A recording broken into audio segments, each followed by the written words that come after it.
Indian telecom ചരിത്രത്തിലെ സുവർണ ലിപികളാൽ എഴുതപ്പെട്ട ഒരു വർഷമായിരുന്നു 2025. ഇന്ത്യയിലുടനീളമുള്ള ദശലക്ഷക്കണക്കിന് മൊബൈൽ ഉപയോക്താക്കൾക്ക് ഇതുവരെ ഉള്ളതിൽ വെച്ച് ഏറ്റവും വലിയ ഡിജിറ്റൽ വഴിത്തിരിവായി 2026 മാറാൻ പോവുകയാണ്. ഇത് ടെലികോം IT മേഖലകളിൽ ഈ വർഷം സംഭവിച്ചേക്കാവുന്ന ചില പ്രധാന മാറ്റങ്ങളെക്കുറിച്ചാണ് ഇന്ന് ടെക്ടോക്കിലൂടെ നോക്കുന്നത്.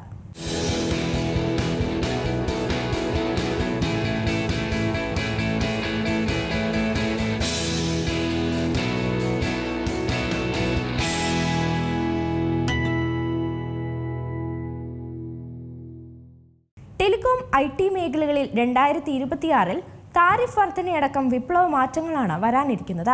എന്തൊക്കെയാണ് ആ മാറ്റങ്ങളെന്ന് നോക്കാം. ടെലികോം IT മേഖലകളിലൊക്കെ വിപ്ലവങ്ങൾ നടന്നുകൊണ്ടിരിക്കുന്ന സമയമാണ്. എങ്കിൽ 2026 താരിഫ് വർധനയടക്കം വലിയ മാറ്റങ്ങളാണ് വരാൻ പോകുന്നത്. ചില കാര്യങ്ങൾ നോക്കിയാൽ 2026 മുതൽ ഇൻകമിംഗ് കോളുകൾ വിളിക്കുന്നയാളുടെ വ്യക്തമായ പേര് നിങ്ങളുടെ മൊബൈൽ സ്ക്രീനിൽ പ്രദർശിപ്പിക്കും. അത് ആധാർ അടിസ്ഥാനമാക്കിയുള്ള ഐഡന്റിറ്റി വെരിഫിക്കേഷൻ സിസ്റ്റവുമായി ലിങ്ക് ചെയ്തിരിക്കുന്നതാണ്. ടെലികോം കമ്പനികൾ ഇതിനകം തന്നെ ഒന്നിലധികം സർക്കിളുകളിൽ ഈ സവിശേഷതകളുടെ വിജയകരമായ പരീക്ഷണങ്ങൾ നടന്നുകൊണ്ടിരിക്കുകയാണ്. അടുത്തത് ഇന്റർനെറ്റ് കണക്ടിവിറ്റി ഇനി മുതൽ മൊബൈൽ ടവറുകളിൽ മാത്രമായി പരിമിതപ്പെടില്ല എന്നുള്ളതാണ്. 2026 ഇന്ത്യ സാറ്റലൈറ്റ് ബ്രോഡ്കാസ്റ്റ് സേവനങ്ങൾ പുറത്തിറക്കാൻ ഒരുങ്ങുകയാണ്.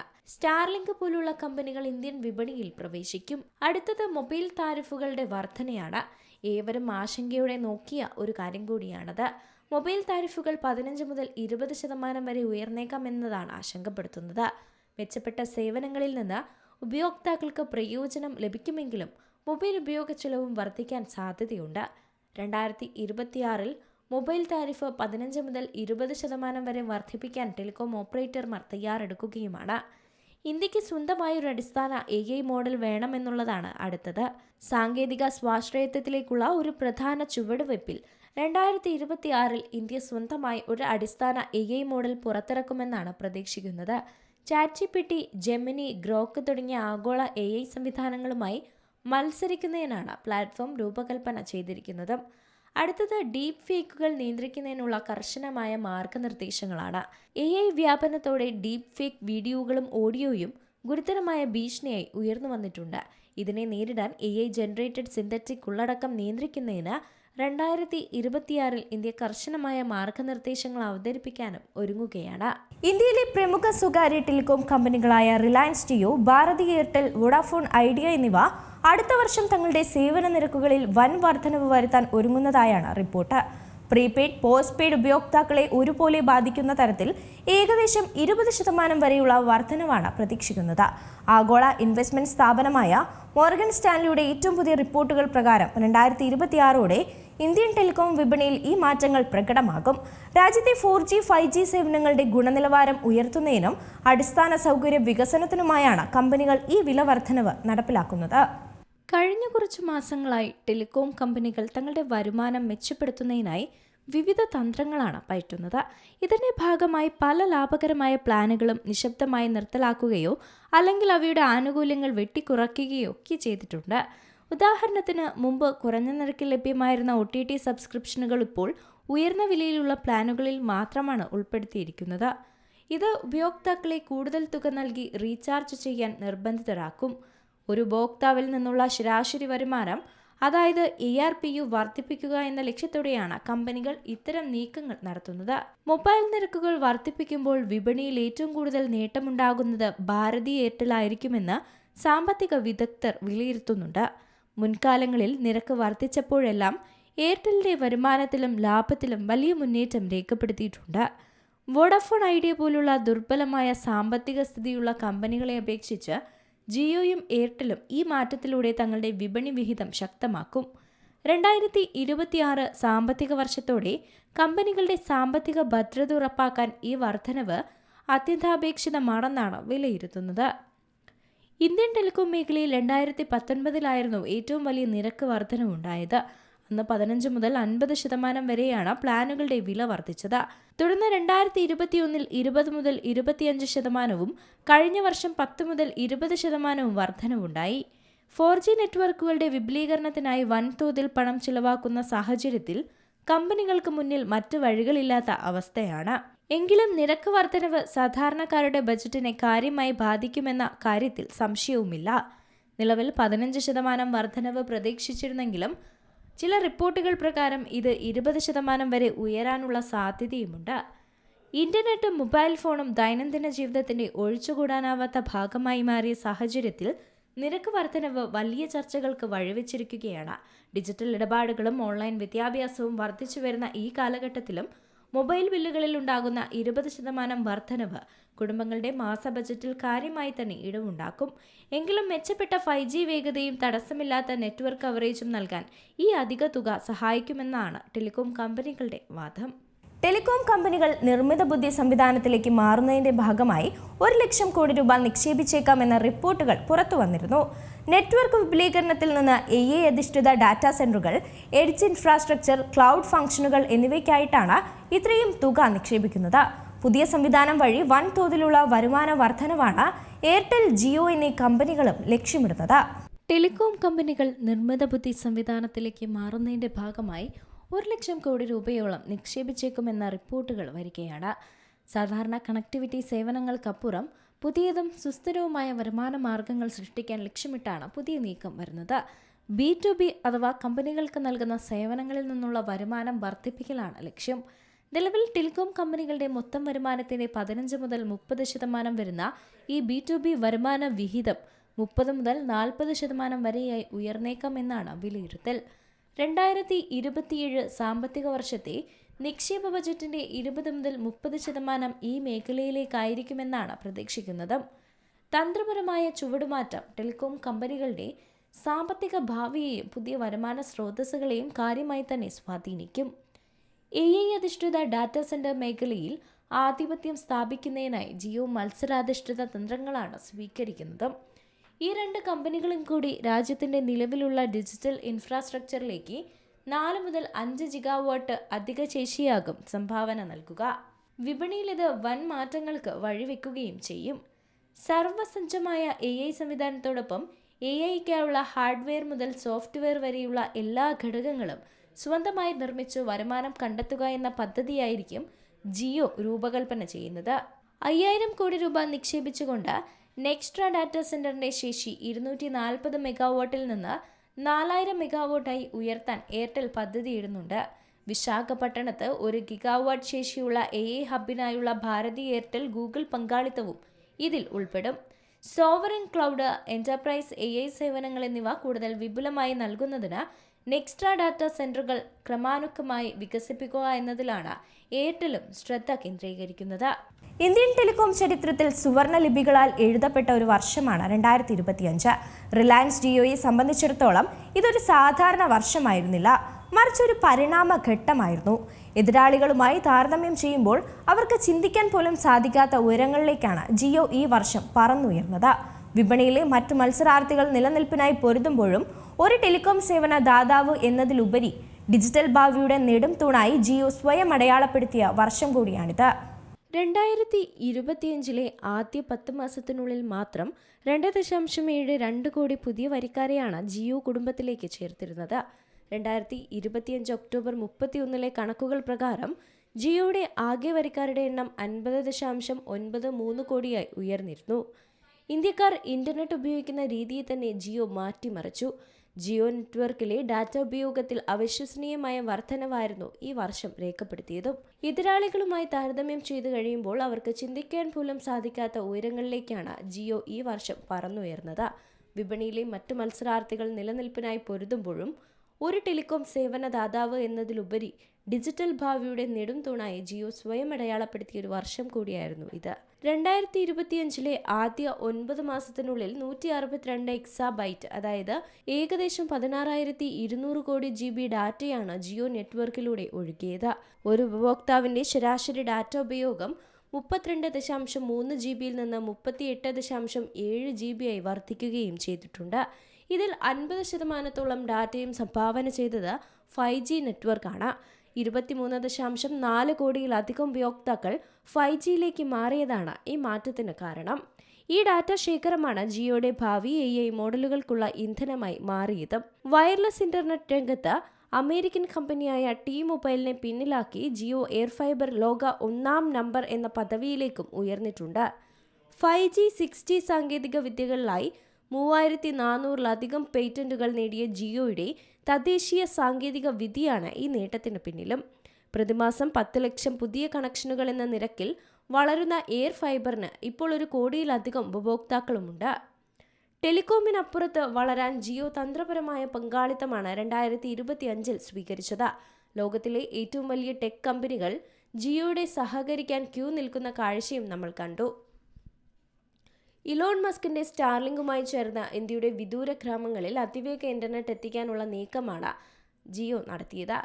അതേസമയം മെറ്റയിൽ ആർട്ടിഫിഷ്യൽ ഇന്റലിജൻസ് രംഗത്ത് 855 കോടിയുടെ സംയുക്ത സംരംഭവും നടന്നു.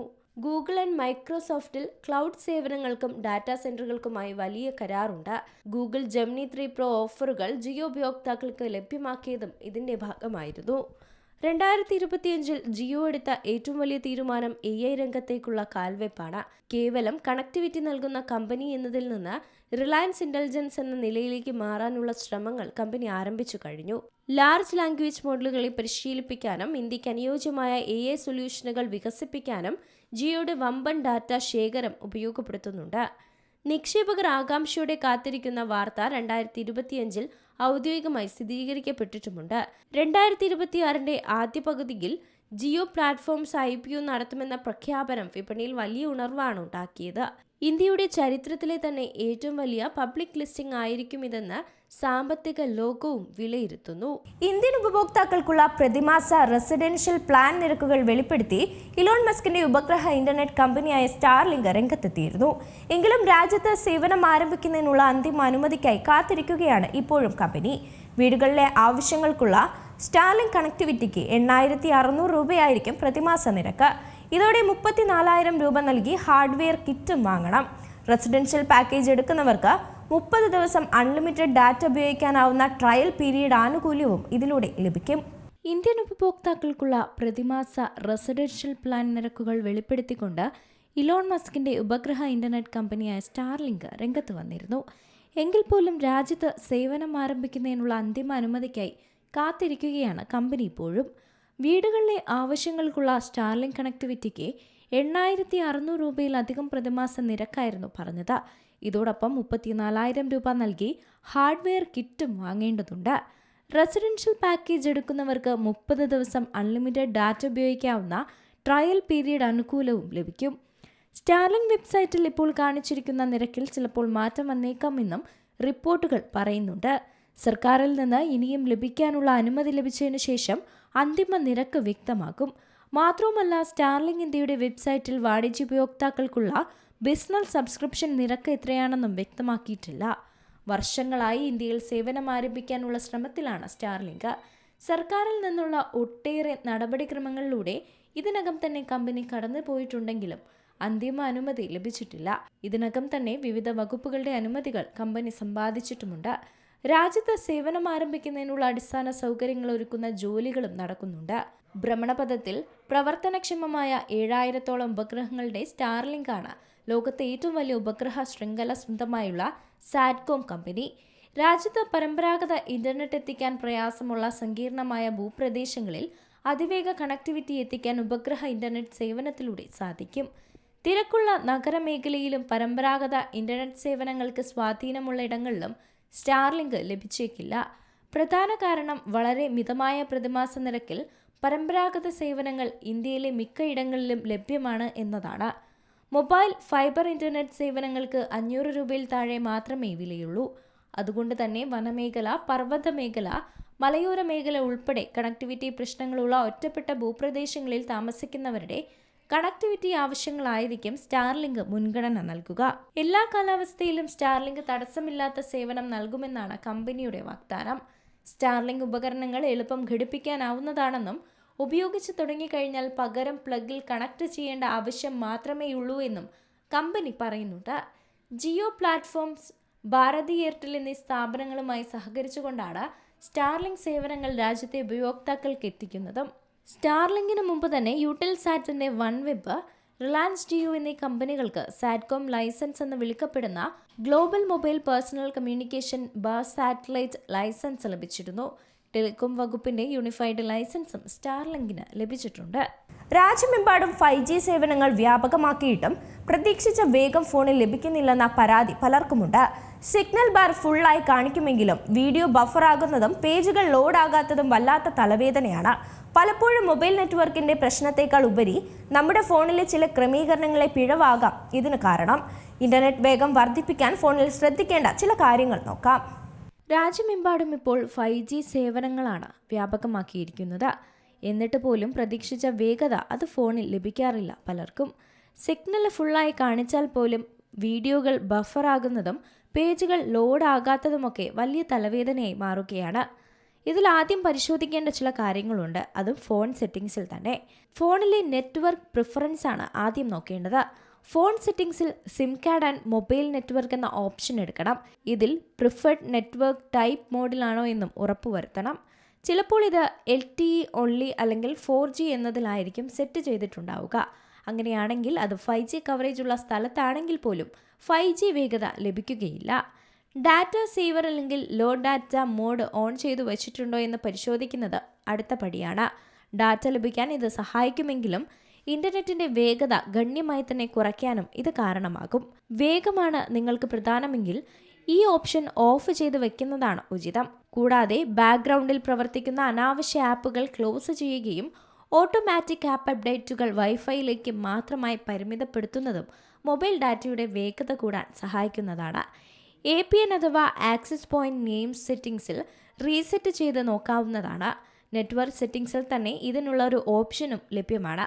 ഇതിനായി റീസെറ്റ് ടു ഡിഫോൾട്ട് നൽകിയാൽ മതിയാകും. ഫോൺ ഇടയ്ക്കിടെ റീസ്റ്റാർട്ട് ചെയ്യുന്നതോ അല്ലെങ്കിൽ ഫ്ലൈറ്റ് മോഡ് ഓൺ ചെയ്ത് ഓഫ് ചെയ്യുന്നതോ നെറ്റ്വർക്ക് റീഫ്രഷ് ആകാനും സിഗ്നൽ ശക്തിപ്പെടുത്താനും സഹായിക്കുന്ന എളുപ്പവഴികളാണ്.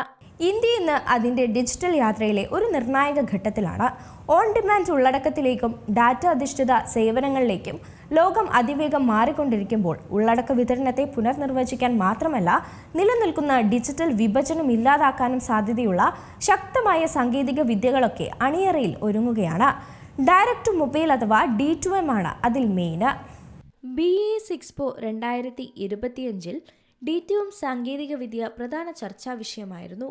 D2M എങ്ങനെ വലിയ തോതിൽ സ്വീകരിക്കാനും ആഗോളതലത്തിൽ ഒരു മാനദണ്ഡം സ്ഥാപിക്കാനും ഇന്ത്യക്ക് കഴിയുമെന്ന് കണ്ടെത്താനായി സാങ്കേതിക വിദഗ്ധരും മൊബൈൽ നിർമ്മാതാക്കളും ബ്രോഡ്കാസ്റ്റർമാരും നയരൂപീകരണം നടത്തുന്നവരുമൊക്കെ ഈ പരിപാടി ഒരുമിച്ച് കൊണ്ടുവന്നു. D2M എന്നത് ലളിതവും എന്നാൽ വിപ്ലവകരമായ ഒരു സാങ്കേതിക വിദ്യയാണ്. ഒരു സജീവ ഇന്റർനെറ്റ് കണക്ഷൻ ഇല്ലാതെ തന്നെ മൊബൈൽ ഫോണുകളിലേക്ക് നേരിട്ട് ഉള്ളടക്കങ്ങൾ കൈമാറാൻ D2M സഹായിക്കും. 1.15 ബില്യണിലധികം മൊബൈൽ കണക്ഷനുകളുള്ള ഒരു രാജ്യത്ത് ഈ കണ്ടുപിടുത്തം ഒരു നിർണായക വിടവ് തന്നെയാണ് നികത്തുന്നത്. 2024 ഡിസംബറിലെ ചില റിപ്പോർട്ടുകൾ പ്രകാരം ഇന്ത്യയിൽ 886 ദശലക്ഷം ആളുകൾ മാത്രമാണ് ഇന്റർനെറ്റ് ഉപയോഗിക്കുന്നത്. അതായത് 260 ദശലക്ഷത്തിലധികം മൊബൈൽ ഉപയോക്താക്കൾക്ക് ഇന്റർനെറ്റ് ലഭിക്കുന്നില്ല. ഇതൊരു വലിയ ഡിജിറ്റൽ വിഭജനത്തെ സൂചിപ്പിക്കുന്നതാണ്. ഇത് ഇല്ലാതാക്കുന്നതിനുള്ള വഴി D2M ആയിരിക്കാം. നിലവിൽ വീഡിയോ ഉള്ളടക്കം OTT ആപ്പുകളിലൂടെയും ടെലികോം നെറ്റ്വർക്കുകളിലൂടെയുമാണ് വിതരണം ചെയ്യപ്പെടുന്നത്. ഓരോ ഉപകരണത്തിലേക്കും ഡാറ്റ വ്യക്തിഗതമായി അയക്കും. ഈ മോഡൽ നെറ്റ്വർക്കുകളിൽ വലിയ സമ്മർദ്ദം ചെലുത്തുകയും ഉപയോക്താക്കൾക്ക് ചിലവ് വർദ്ധിപ്പിക്കുകയും ചെയ്യുന്നതാണ്. D2M ഈ മോഡലിനെ മാറ്റിക്കൊണ്ട് ദശലക്ഷക്കണക്കിന് ഉപകരണങ്ങളിലേക്ക് ഒരേ സമയം സംപ്രേഷണം ചെയ്യും. ഇത് നെറ്റ്വർക്ക് തിരക്ക് കുറയ്ക്കുകയും ഡാറ്റ ഉപഭോഗം ചിലവും കുറയ്ക്കുകയും ചെയ്യുന്നതാണ്. എല്ലാവർക്കും കാര്യക്ഷമമായി തന്നെ ഉള്ളടക്കം എത്തും. ലോകത്തിലെ ഏറ്റവും കുറഞ്ഞ മൊബൈൽ ഡാറ്റ നിരക്കുകൾ ഇന്ത്യയിലുണ്ടെങ്കിലും താങ്ങാനാവുന്ന വില ഇപ്പോഴും ഒരു തടസ്സമായി നിലനിൽക്കുകയാണ്. പ്രത്യേകിച്ചും ഗ്രാമീണ മേഖലകളിലും താഴ്ന്ന വരുമാനമുള്ളവരിലും. ട്രായ് അനുസരിച്ച് ഒരു ശരാശരി ഇന്ത്യക്കാരൻ പ്രതിമാസം 20 GB ഡാറ്റയാണ് ഉപയോഗിക്കുന്നത്, പ്രധാനമായും വീഡിയോ സ്ട്രീമിങ്ങിനായി. എന്നിരുന്നാലും 1 GB ഡാറ്റയ്ക്ക് 10 മുതൽ 15 രൂപ ചിലവ് വരുമ്പോൾ പ്രതിമാസം 10,000 രൂപയിൽ താഴെ വരുമാനം നേടുന്നവർക്ക് ഇത് താങ്ങാനാവുന്നതല്ല. ലോകത്തിലെ ആദ്യത്തെ D2M എൻ ഫീച്ചർ ഫോൺ വികസിപ്പിക്കുന്നതിൽ പങ്കാളിയായി എറിക്ഷൻ ഊന്നിപ്പറഞ്ഞത് വില കൂടിയ സ്മാർട്ട് ഫോണുകളോ ഡാറ്റ പ്ലാനുകളോ താങ്ങാൻ കഴിയാത്ത ആളുകൾക്ക് ഈ സാങ്കേതിക വിദ്യ ഒരു ജീവനാഡിയായി മാറുമെന്നായിരുന്നു. D2M വഴി അവർക്ക് വിദ്യാഭ്യാസപരമായ ഉള്ളടക്കങ്ങളും വാർത്തകളും വിനോദവും ഒക്കെ അടിയന്തര മുന്നറിയിപ്പുകളും ഒക്കെ തന്നെ ഇന്റർനെറ്റ് ഇല്ലാതെ തന്നെ ആക്സസ് ചെയ്യാൻ കഴിയും. വെറും വിനോദത്തിനപ്പുറം D2M എന്നത് വീഡിയോ സ്ട്രീമിംഗ് മാത്രമല്ല, അതിൻ്റെ സാധ്യതകൾ അതിനപ്പുറവുമാണ്.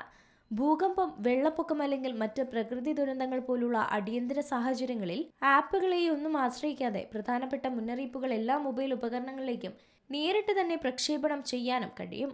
വിദ്യാഭ്യാസ മേഖലയിൽ ഡൗൺലോഡുകളോ ബഫറിങ്ങോ ആവശ്യമില്ലാത്ത വിദ്യാർത്ഥികൾക്ക് ക്ലാസുകളും പഠന സാമഗ്രികളും എത്തിക്കാനും D2M സഹായിക്കും. പൊതു ആശയവിനിമയത്തിൽ അൽഗോരിതങ്ങളുടെയും പണമടച്ചുള്ള പരസ്യങ്ങളെയും മറികടന്ന് പൗരന്മാരിലേക്ക് നേരിട്ടെത്തിച്ചേരാൻ സർക്കാരിന് ഇതൊരു ശക്തമായ ഉപകരണമായി തന്നെ മാറും. ചൊവ്വയിൽ മനുഷ്യവാസം തുടങ്ങുന്നതിനെക്കുറിച്ചുള്ള ചർച്ചകൾ സജീവമാകുമ്പോഴും ഭൂമിയിലെ ആശയവിനിമയ സംവിധാനങ്ങളെ പാടെ തകർക്കാൻ കെൽപ്പുള്ള ഒരു ഭീഷണി ബഹിരാകാശത്ത് രൂപപ്പെട്ടു എന്ന വാർത്ത ആശങ്കപ്പെടുത്തുന്നതാണ്. ഭൂമിയുടെ ഭ്രമണപഥത്തിൽ ഇപ്പോൾ ഉപഗ്രഹങ്ങൾക്കൊപ്പം ദശലക്ഷക്കണക്കിന് ബഹിരാകാശ അവശിഷ്ടങ്ങളും ചുറ്റിക്കറങ്ങുന്നുണ്ട്. ഇതിലെ അതിവേഗത്തിൽ സഞ്ചരിക്കുന്ന ഒരു ചെറിയ കഷ്ണം പോലും നമ്മുടെ ഉപഗ്രഹങ്ങളെ തകർക്കാൻ ശേഷിയുള്ളതാണ്. ബഹിരാകാശ അവശിഷ്ടങ്ങൾ തമ്മിൽ കൂട്ടിയിടിക്കുകയും അതുവഴി വീണ്ടും ദശലക്ഷക്കണക്കിന് പുതിയ അവശിഷ്ടങ്ങൾ രൂപപ്പെടുകയും ചെയ്യുന്ന പ്രതിഭാസത്തെയാണ് ക്ലസ്റ്റർ സിൻഡ്രോം എന്ന് വിളിക്കുന്നത്. ഒരു ചങ്ങല പ്രവർത്തനം പോലെ ഇത് തുടർന്നാൽ ഭൂമിക്ക് ചുറ്റും ഒരു അവശിഷ്ട വലയം തന്നെ രൂപപ്പെട്ടേക്കാം. ഇത് ഭാവിയിൽ ബഹിരാകാശ പര്യവേഷണങ്ങളെയും നിലവിലെ ഉപഗ്രഹ അധിഷ്ഠിത സേവനങ്ങളെയും പൂർണ്ണമായും ഇല്ലാതാക്കുമെന്നതിനാലാണ് ശാസ്ത്രലോകം ഇതിനെ അതീവ ഗൗരവത്തോടെ തന്നെ കാണുന്നത്. ചൊവ്വയിലെ മനുഷ്യവാസം തുടങ്ങുന്നതിനെക്കുറിച്ചുള്ള ചർച്ചകൾ സജീവമാവുകയാണ്. എങ്കിൽ പോലും ഭൂമിയിലെ ആശയവിനിമയ സംവിധാനങ്ങളെ പാടെ തകർക്കാൻ കെൽപ്പുള്ള ഒരു ഭീഷണിയാണ് ബഹിരാകാശത്ത് ഇപ്പോൾ രൂപപ്പെട്ടത്. ഭൂമിയുടെ ഭ്രമണപഥത്തിൽ ഇപ്പോൾ ഉപഗ്രഹങ്ങൾക്കൊപ്പം തന്നെ ദശലക്ഷക്കണക്കിന് ബഹിരാകാശ അവശിഷ്ടങ്ങളും ചുറ്റിക്കറങ്ങുകയാണ്. അവശിഷ്ടങ്ങൾ ഉപഗ്രഹവുമായി കൂട്ടിയിടിച്ചാൽ ഭൂമിയിലെ ആശയവിനിമയ സംവിധാനം പൂർണ്ണമായും നശിപ്പിക്കപ്പെടും. ഇതുമൂലം നമ്മുടെ ഇന്റർനെറ്റ്, TV സിഗ്നലുകൾ, GPS സംവിധാനം എന്നിവ എന്നേക്കുമായി അടച്ചുപൂട്ടപ്പെട്ടേക്കാം. എന്താണ് ഈ മനുഷ്യനിർമ്മിത ബഹിരാകാശ അവശിഷ്ടങ്ങളെന്ന് ചിന്തിക്കുന്നുണ്ടാകും. ലളിതമായി പറഞ്ഞാൽ, മനുഷ്യർ ബഹിരാകാശ ദൗത്യങ്ങളുടെ ഭാഗമായി അവിടെ എത്തിക്കുകയും പിന്നീട് അത് ഉപയോഗശൂന്യമായി ഉപേക്ഷിക്കുകയും ചെയ്ത വസ്തുക്കളെയാണ് ബഹിരാകാശ അവശിഷ്ടങ്ങൾ എന്ന് വിളിക്കപ്പെടുന്നത്. കാലാവധി കഴിഞ്ഞ ഉപഗ്രഹങ്ങളും റോക്കറ്റുകളുടെ അവശിഷ്ട ഭാഗങ്ങളും ബഹിരാകാശ നിലയങ്ങളിൽ നിന്ന് അടർന്നുപോയ ഉപകരണങ്ങളും വിവിധ കൂട്ടിയിടികളിൽ വഴി രൂപപ്പെട്ട ചെറിയ കഷ്ണങ്ങളൊക്കെ ഇതിൽ ഉൾപ്പെടുന്നതാണ്. അതിവേഗത്തിൽ സഞ്ചരിക്കുന്ന ഈ അവശിഷ്ടങ്ങൾ സെക്കൻഡിൽ തന്നെ കിലോമീറ്ററുകളോളം ദൂരം പിന്നിടാൻ ശേഷിയുള്ളവയാണ്. അതുകൊണ്ട് തന്നെ ഇവ വലിയ സുരക്ഷാ ഭീഷണിയാണ് ഉയർത്തുന്നതും. ഭൂമിയെ ചുറ്റുന്ന ബഹിരാകാശ അവശിഷ്ടങ്ങൾ അതിഭയങ്കരമായ വേഗതയിലാണ് സഞ്ചരിക്കുന്നത്. മണിക്കൂറുകളിൽ ഏകദേശം 28,000 കിലോമീറ്റർ വരെ വേഗത കൈവരിക്കാൻ ഇവയ്ക്ക് സാധിക്കാറുണ്ട്. ഇത്രയും ഉയർന്ന വേഗതയിൽ സഞ്ചരിക്കുന്നത് കൊണ്ട് ഒരു ചെറിയ ആണി പോലെയുള്ള വസ്തു പോലും കോടിക്കണക്കിന് രൂപ വിലമതിക്കുന്ന ഉപഗ്രഹങ്ങളുടെ ഉപരിതലം തകർക്കാനോ അവയെ പൂർണ്ണമായും ഉപയോഗശൂന്യമാക്കാനോ പര്യാപ്തമായിട്ടുള്ളതാണ്. അന്താരാഷ്ട്ര ഏജൻസികളുടെ കണക്കുകൾ പ്രകാരം വലുതും ചെറുതുമായ ദശലക്ഷക്കണക്കിന് അവശിഷ്ടങ്ങളാണ് നിലവിൽ ഭൂമിയുടെ ഭ്രമണപഥത്തിലുള്ളത്. ഇതിൽ പലതും റഡാറുകൾക്ക് പോലും കണ്ടെത്താൻ കഴിയാത്ത അത്രയും ചെറുതാണെന്നാണ് മറ്റൊരു വെല്ലുവിളി. എന്നാൽ വലിപ്പത്തിൽ ചെറുതാണെങ്കിലും അവയുടെ അമിത വേഗത ഏതൊരു അത്യാധുനിക ആശയവിനിമയ സംവിധാനത്തെയും തകർക്കാൻ ശേഷിയുള്ള ഒരു വലിയ ഭീഷണിയായി ബഹിരാകാശത്ത് നിലനിൽക്കുകയാണ്. ഈ ബഹിരാകാശ അവശിഷ്ടങ്ങൾ ഉയർത്തുന്ന ഭീഷണി വർദ്ധിച്ചു വരികയാണ്. ഈ ഒരു സാഹചര്യത്തിലും ലോകമെമ്പാടുമുള്ള ബഹിരാകാശ ഏജൻസികൾ ഈ വിഷയത്തെ അതീവ ഗൗരവത്തോടെ തന്നെയാണ് കാണുന്നതും. ബഹിരാകാശ മാലിന്യങ്ങൾ നീക്കം ചെയ്യാനുള്ള ദൗത്യങ്ങൾ, ഉപഗ്രഹങ്ങളെ സുരക്ഷിതമായി ഭ്രമണപഥത്തിൽ നിലനിർത്താനുള്ള സാങ്കേതിക വിദ്യകൾ, പുതിയ കർശന നിയന്ത്രണങ്ങൾ എന്നിവ വികസിപ്പിക്കാനുള്ള ശ്രമങ്ങൾ ഊർജിതമായി തന്നെ നടക്കുകയാണ്. ഈ വെല്ലുവിളി നേരിടാൻ പ്രമുഖ സ്വകാര്യ ബഹിരാകാശ ഏജൻസിയായിട്ടുള്ള SpaceXും വലിയൊരു നീക്കത്തിന് തയ്യാറെടുത്തിട്ടുണ്ട്.